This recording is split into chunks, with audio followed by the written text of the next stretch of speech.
നിലവിളക്ക് കൊളുത്തുമ്പോൾ ഈ കാര്യം ശ്രദ്ധിച്ചാൽ സർവ്വ ഐശ്വര്യം. വീട്ടിൽ സർവ്വ ഐശ്വര്യവും മഹാലക്ഷ്മിയുടെ അനുഗ്രഹവും വന്നു ചേരും. വീഡിയോ ഇഷ്ടമായാൽ ലൈക്ക് ചെയ്യാനും ഷെയർ ചെയ്യാനും സബ്സ്ക്രൈബ് ചെയ്യാനും മറക്കരുതേ. നിസ്സാരമല്ല തിരികളുടെ എണ്ണം. കിഴക്ക് ദിക്കിലേക്കും പടിഞ്ഞാറ് ദിക്കിലേക്കും ഈ 2 തിരികൾ കൂപ്പ് കൈയുടെ രീതിയിൽ ഇട്ട് വിളക്ക് കൊളുത്തണമെന്നാണ് പ്രമാണം. പഞ്ഞുകൊണ്ടുണ്ടാക്കിയ തിരിയാണ് ഏറ്റവും ശ്രേഷ്ഠം. വിവാഹ തടസ്സം നീങ്ങാൻ ചുവപ്പ് തിരിയിൽ നിലവിളക്ക് കത്തിക്കാം. മനസ്സിൻ്റെ ദുഃഖം മാറാൻ മഞ്ഞത്തിരിയിൽ നിലവിളക്ക് കത്തിക്കാം.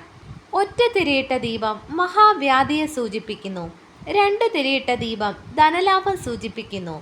3 തിരികളും 4 തിരികളും ഇടുന്നത് ദാരിദ്ര്യത്തിന് കാരണമാകുമെന്നാണ് വിശ്വാസം. 5 തിരിയിട്ട ദീപം ദുരിതങ്ങളൊഴിഞ്ഞ് ഐശ്വര്യത്തെ സൂചിപ്പിക്കുന്നു. വിളക്കിലെ എണ്ണ മുഴുവൻ വറ്റി കരിന്തിരി കത്തുന്നത് അശുഭമാണ്.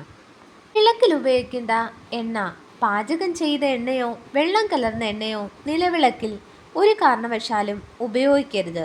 മൃഗക്കൊഴുപ്പിൽ നിന്നെടുത്ത എണ്ണ ഉപയോഗിക്കുന്നത് ദോഷകരമാണ്. എള്ളെണ്ണയാണ് ഏറ്റവും ഉത്തമം.